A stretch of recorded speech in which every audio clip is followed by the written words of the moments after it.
마지막 28장의 말씀을 함께 볼 텐데 우리가 이렇게 쭉 흐름으로 내용들을 계속 보면서 왔잖아요. 그래서 27장을 우리가 지난주에 했던 것을 잠깐 기억해 보면 바울이 배를 타고 이제 로마로 압송이 되어서 갑니다. 그래서 가는 길에 태풍을 만나게 되고 배가 난파하게 되는 그런 이야기들을 우리가 보았죠. 그리고 지혜로운 이 바울의 일들로 인해서 그 배에 탄 사람들이 모두 구출을 받게 되고 한 섬, 멜리데라고 하는 한 섬에 도착하게 되는 것까지 우리가 보았습니다. 27장 44절 말씀 한번 읽어볼까요? 그 남은 사람들은 널조각 혹은 배 물건에 의지하여 나가게 하니 마침내 사람들이 다 상륙하여 구조되니라, 이렇게 이야기를 하죠. 이 말로부터 이제 28장 마지막 장이 시작이 되어지는데, 바울 일행이 이렇게 구사일생으로 살아나서 올라가게 된 그 섬이 멜리데라고 말씀을 드렸죠. 지금으로 하면 몰타라고 말씀드렸습니다. 여기 보면 요 아래에 있는 요 조그만 섬이죠. 여기가 제가 궁금해가지고 한번 몰타라고 인터넷에 쳐봤더니 요즘에 관광지로도 뜨고 또 어학연수로도 굉장히 많이 가는 장소더라고요. 혹시 가봤나요? 가보셨나요? 몰타? 나왔어요? 하여튼 되게 아름다운 지중해의 그런 곳이더라고요. 그러니까 이 사람들한테는 그렇게 아름답지는 않았겠죠. 지금 상황에서 배에 난파가 돼서 그렇게 간 것이기 때문에 이제 멜리데라는 섬에 갔는데 그 섬에는 원주민이 살고 있었다고 성경은 이야기합니다. 2절에 보면 비가 오고 날이 차면 원주민들이 이렇게 나오죠.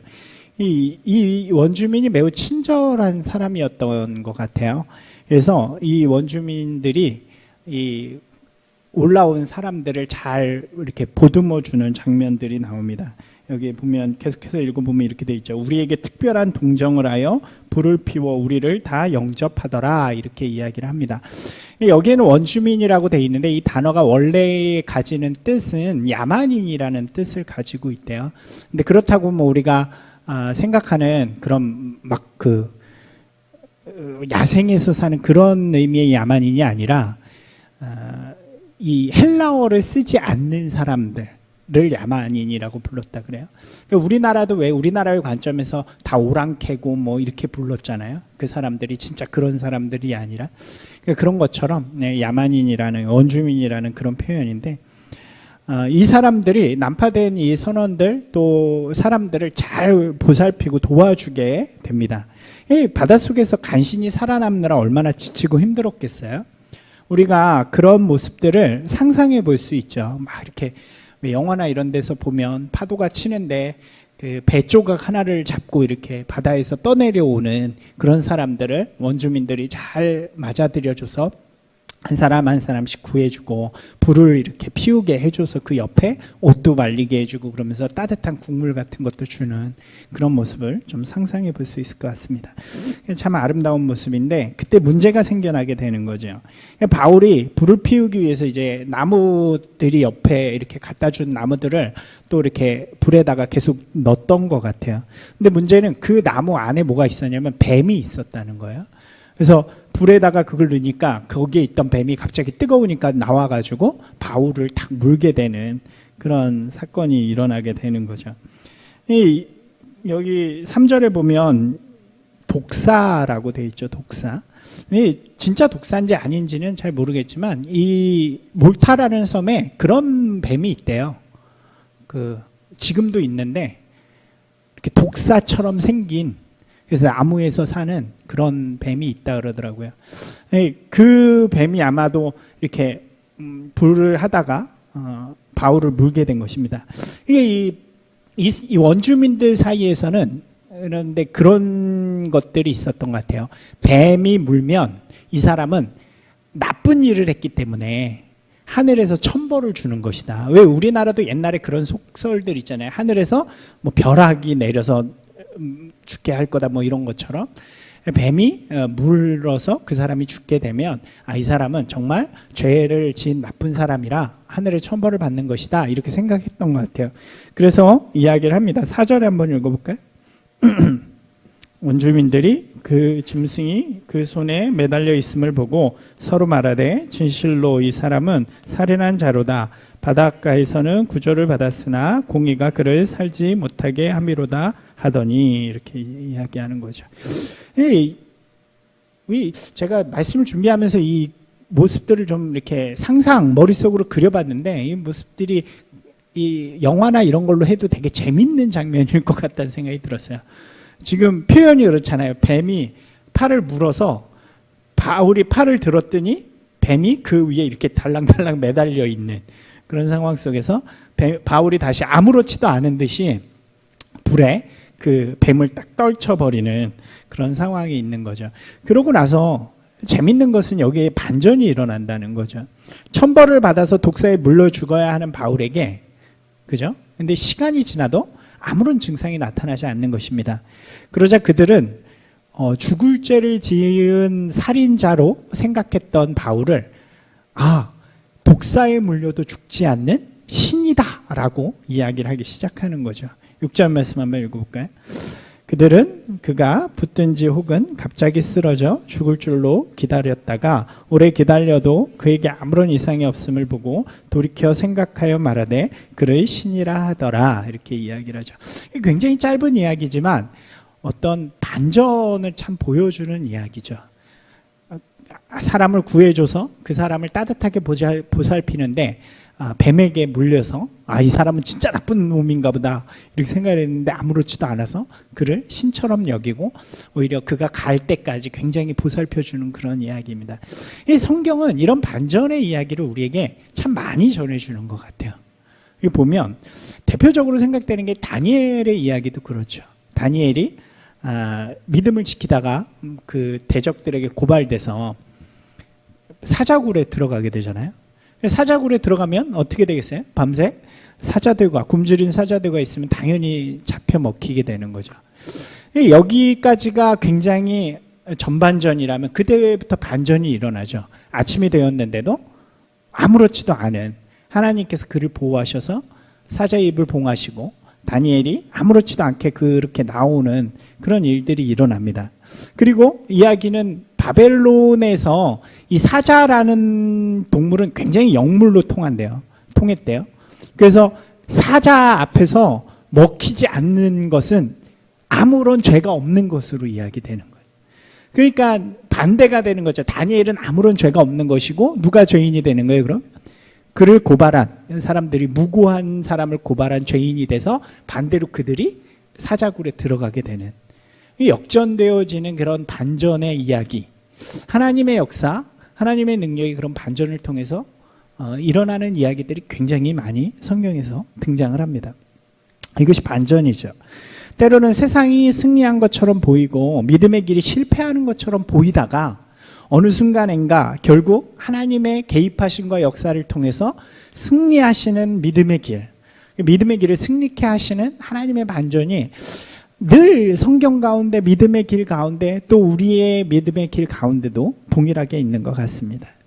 예수님께서도 그러셨죠. 예수님의 십자가, 예수님께서 돌아가신 그 예수님의 십자가는 얼핏 보면 사탄의 승리처럼 보이잖아요. 그런데 그 죽음과 부활이 결국 모든 이들을 향한 구원이라는 반전을 가져오게 되는 것입니다.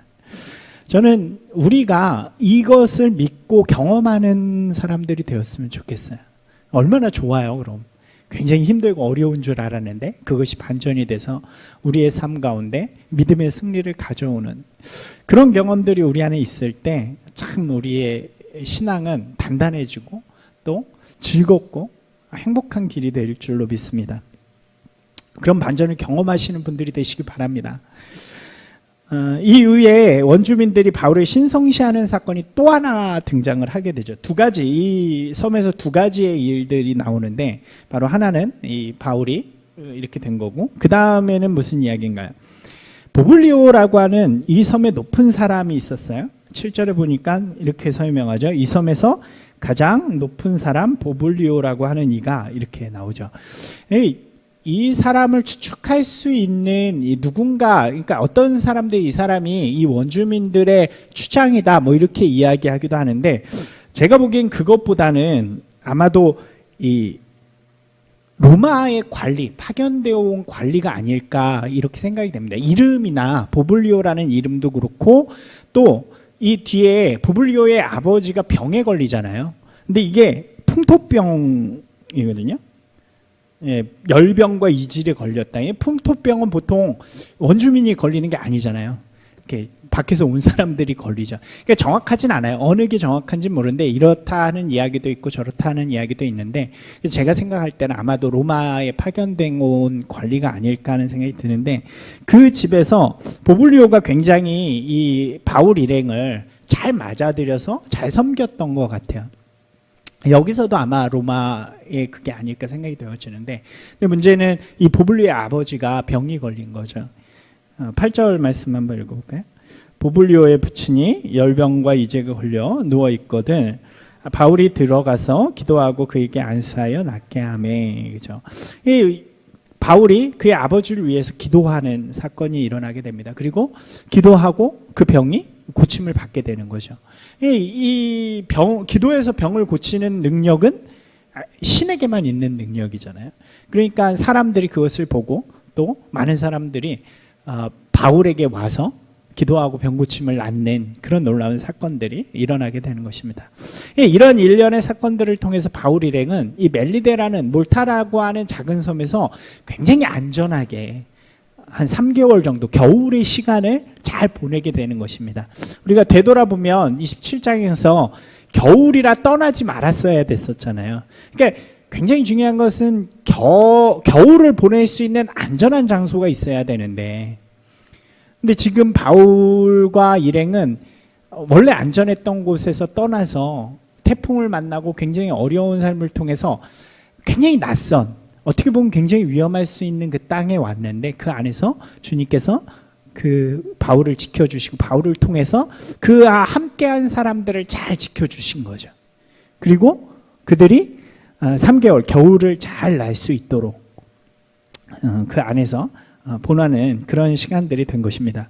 여러분 보면요, 이 이야기가 결국은 바울이 담대히 고백한 자신의 믿음의 고백이 이루어지는 순간인 것을 볼 수 있어요. 우리가 27장 24절 26절을 한번 다시 한번 볼까요? 27장 26절 24절에서 26절입니다. 이 태풍으로 인해서 막 배가 막 난파되고 막 사람들이 두려워할 그때에 바울이 사람들 앞에 서서 담대히 말하는 장면이잖아요. 한번 같이 읽어볼까요? 바울아, 두려워하지 말라. 내가 가이사 앞에 서야 하겠고 또 하나님께서 너와 함께 항해하는 자를 다 내게 주셨다 하였으니 그러므로 여러분이여 안심하라. 나는 내게 말씀하신 그대로 되리라고 하나님을 믿노라. 그런즉 우리가 반드시 한 셈에 걸리리라 하리라. 그러니까 바울이 고백하고 믿은 그대로, 아니 그보다 더 좋은 방법으로 하나님께서는 이들을 지키시고 보호하시고 안전하게 끝까지 이들을 인도하신 것을 우리가 볼 수 있는 것입니다. 참 놀라운 것이죠.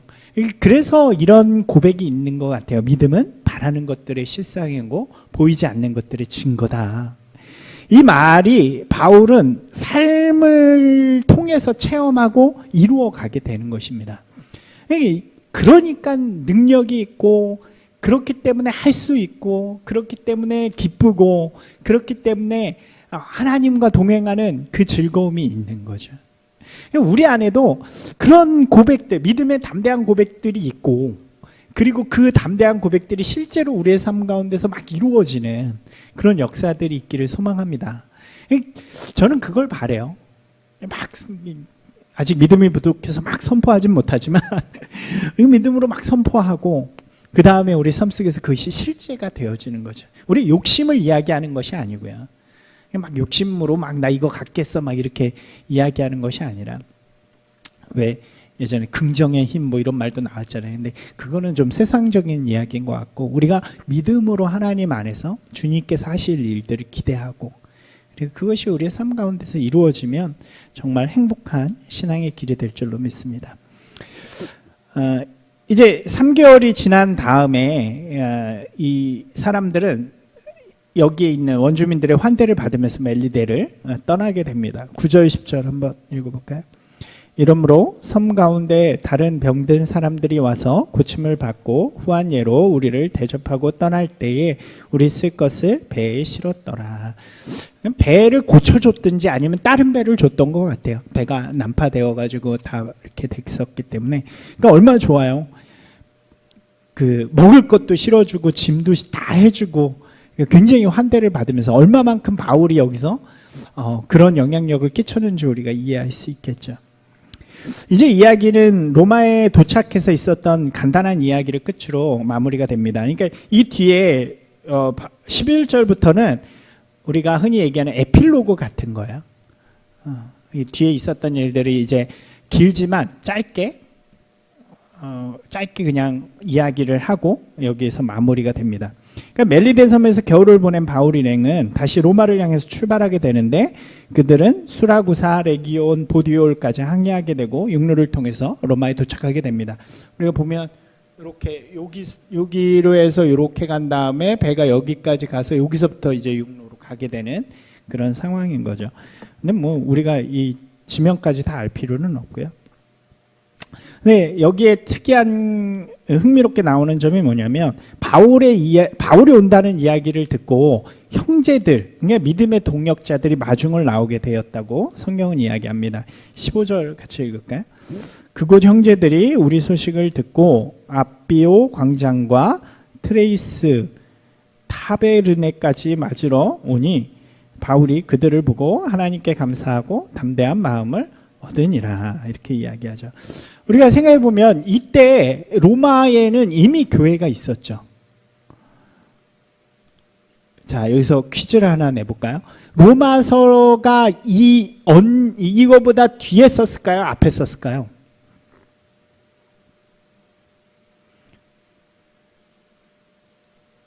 자신 있게 대답을 하세요. 로마서는 이거보다 훨씬 전에 쓴 거예요. 그러니까 2차 전도여행 끝나고 거의 그러니까 3차 전도여행 뭐 그때쯤으로 그게 되는데 로마에 한 번도 가보지 못한 바울이 로마에 있는 교회를 향해서 쓴 게 로마서잖아요. 그러니까 이미 로마에는 어떤 이유가 됐든지 사람들이 추정하기로는 그 베드로에 의해서 전도받았던 백부장이 로마로 돌아가서 그렇게 하지 않았을까, 혹은 이제 디아스포라에 떠돌던 유대 기독교인들에 의해서 전파되지 않았을까라는 추측을 하는데, 어떤 이유에서든지 이미 로마에는 교회가 있었고 바울은 이미 그들과 교류를 하는 사이였다는 거죠. 편지를 보내기도 하고. 그렇기 때문에 바울이 잡혀온다는 이야기, 압송되어져 온다는 이야기를 듣고 로마에 있는 교회의 형제들이 바울을 만나기 위해서 이렇게 환대해 주기 위해서. 그래서 저는 여기서 본 게 뭐였냐면 이게 되게 환대해 주는 거였어요. 기뻐하고.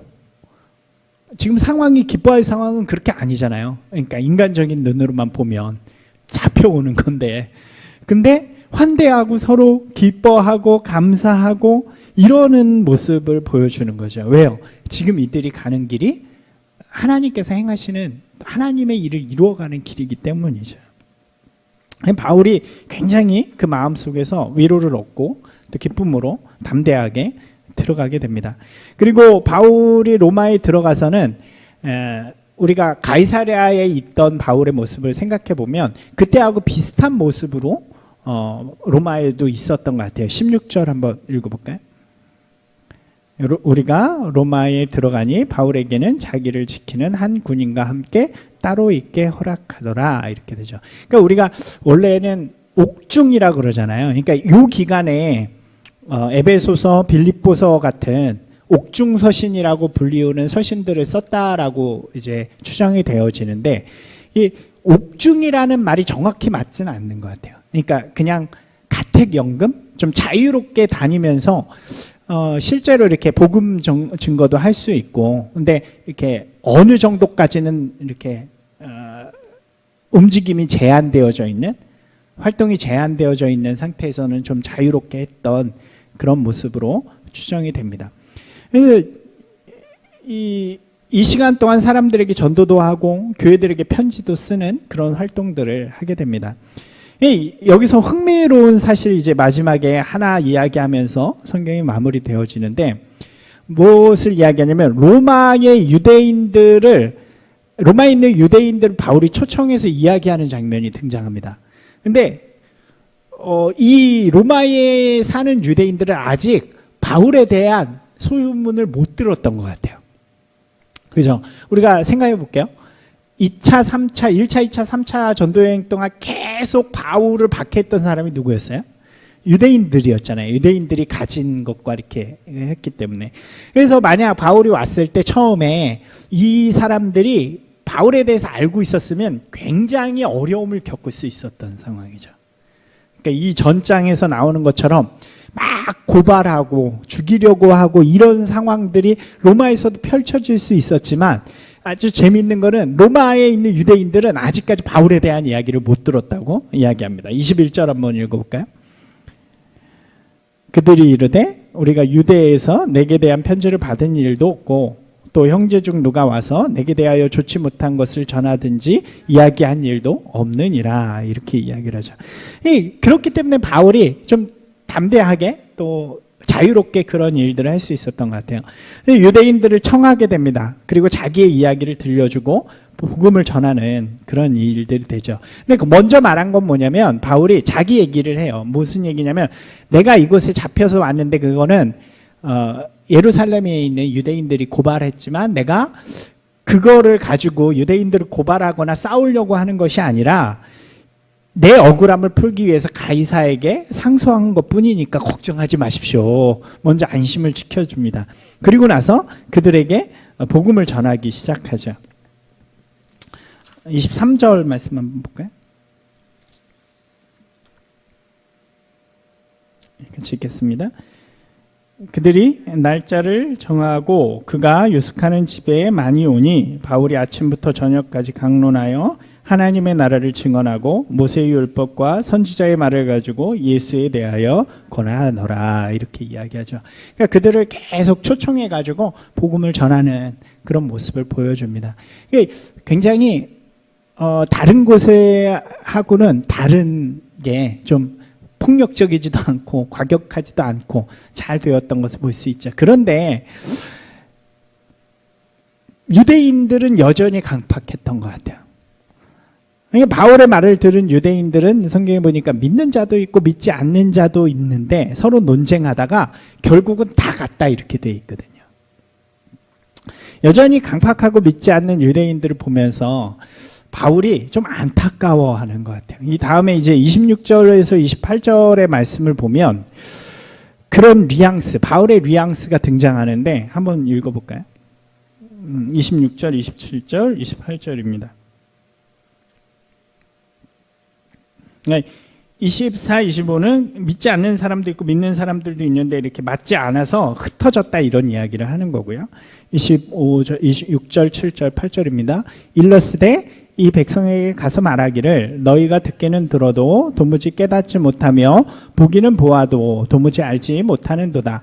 이 백성들의 마음이 우둔하여져서 그 귀로는 둔하게 듣고 그 눈은 감았으니 이는 눈으로 보고 귀로 듣고 마음으로 깨달아 돌아오면 내가 고쳐줄까 함이라 하였으니 그런즉 하나님이 구원이 이방인에게로 보내진 줄 알라. 그들은 그것을 들으리라 하더라. 아멘. 이 앞에 26절, 27절에 나오는 말씀은 이사야에 등장하는 말씀입니다. 그러니까 이스라엘이 범죄했을 때 이사야가 그들을 향해서 외친 말씀이죠. 좀 듣고 좀 돌아와라 라고 이야기하지만 결국 어떻게 돼요? 그들은 돌아오지 않아서 망하게 됐죠. 그러니까 바울은 이사야의 이야기를 가져와서 안타깝다고 이야기하는 거예요. 너네들 왜 도대체 안 듣냐? 도대체 왜 안 듣냐? 결국 봐라. 28절 말씀이죠. 하나님의 이 구원이 이방인들에게 가지 않느냐. 너네들이 듣지 않으니까 듣는 자들을 향해서 이 구원이 가는 것 안타깝지 않냐라는 뉘앙스로 좀 이렇게 이야기하는 거죠. 저는 이 말씀을 오늘 좀 이렇게 읽으면서 안타까움이 들었어요. 보면요, 바울은 늘 유대인들에 의해서 핍박을 당하고 어려움을 당합니다. 고발도 당하고. 그래서 이렇게 사도행전을 읽어보면 굉장히 강한 어투로 바울은 유대인들을 지적합니다. 그리고 심지어 이렇게도 하잖아요. 발에 티끌을 떨면서 나는 이제 너희들이랑 상관없다. 그죠? 우리가 기억이 나죠. 1차 전도여행 때부터 그랬단 말이에요. 그러면은 한번 보세요. 나 당신하고 이제 안 해. 말 안 해. 당신하고 나하고 상관없어. 그랬으면 그 다음에 만났을 때 어떻게 해야 돼요? 모르는 사람이어야 되잖아요. 근데 바울은 안 그래요.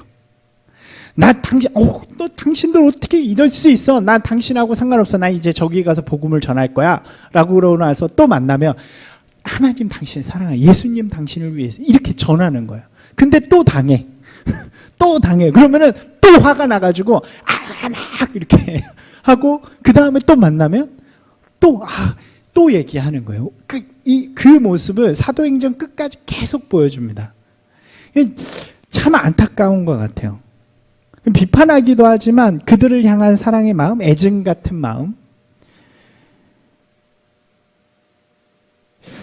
저는 이 말씀을 보면서 주님이 우리를 향한 마음이 이런 마음이 아니실까. 공의로우신 하나님이기 때문에 죄에 대해서는 단호하게 선포하시잖아요. 죄 지은 자는 심판을 받고 죄는 죽음일 뿐이다. 그러나 그 죄 가운데 있는 우리를 향해서는 언제나 안타까운 마음으로 바라보시면서 기회를 주시는 거예요. 돌아와라. 돌아와라. 그래서 예수님도 주시고 또 기회를 주시고 심판의 그때까지 계속해서 기다리시는 그 모습을 우리에게 보여주는 거죠. 저는 그리스도인이 이 마음을 품는 것이 굉장히 중요하다고 생각을 해요.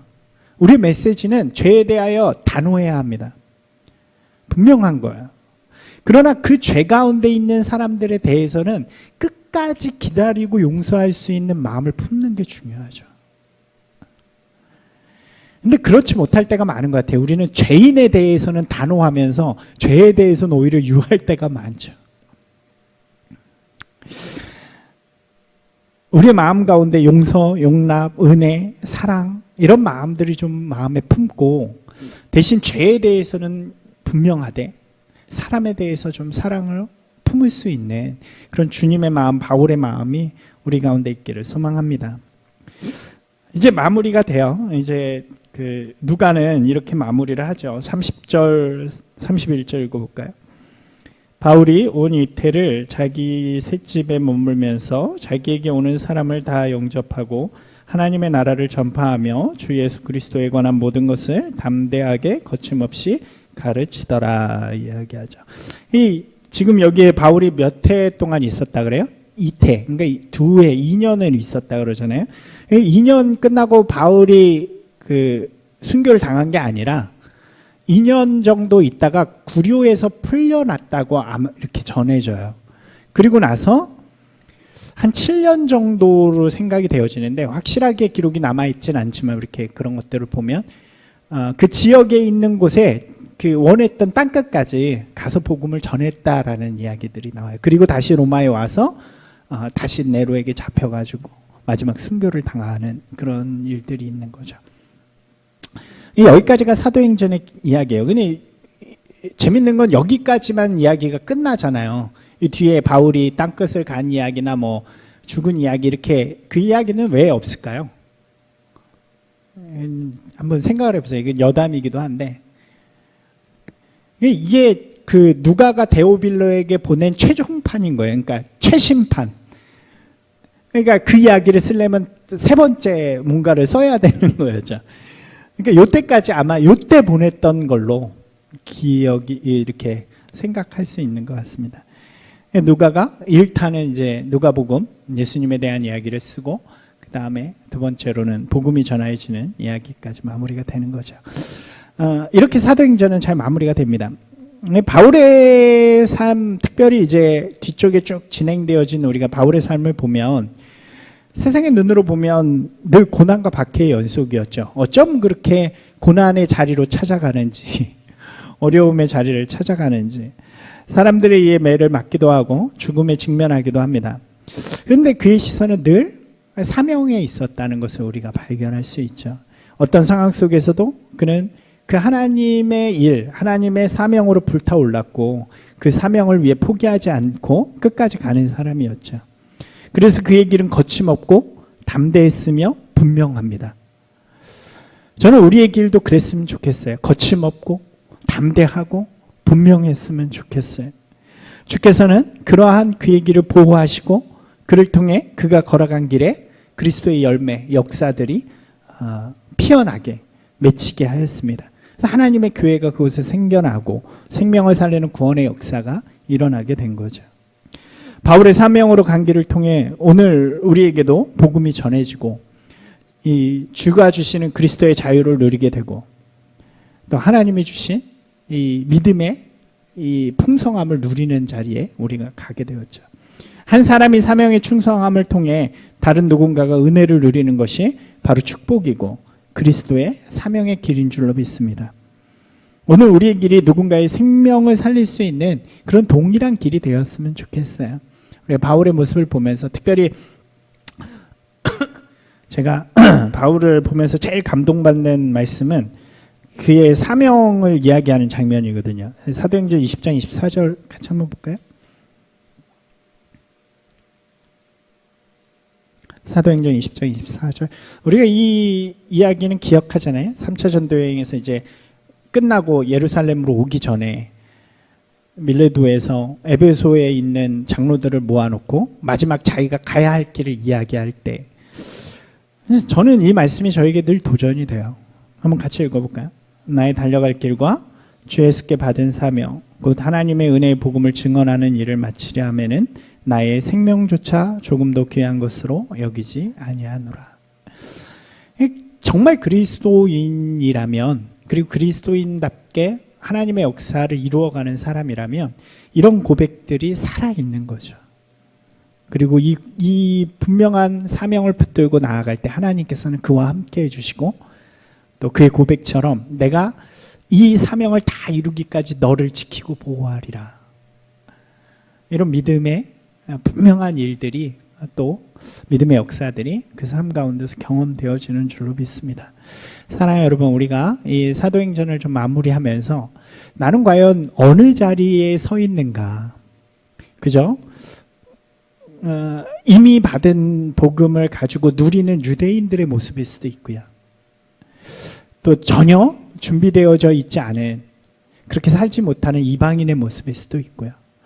또 이들을 사랑하는 마음으로 복음을 들고 나아가는 이 바울과 그들의 동역자의 자리일 수도 있는데 그 어느 자리에서든지 좀 주님의 길로 나아가는 그래서 조금 더 발전하고 조금 더 성장해 나아가는 저와 여러분이 되기를 주님의 이름으로 축원합니다.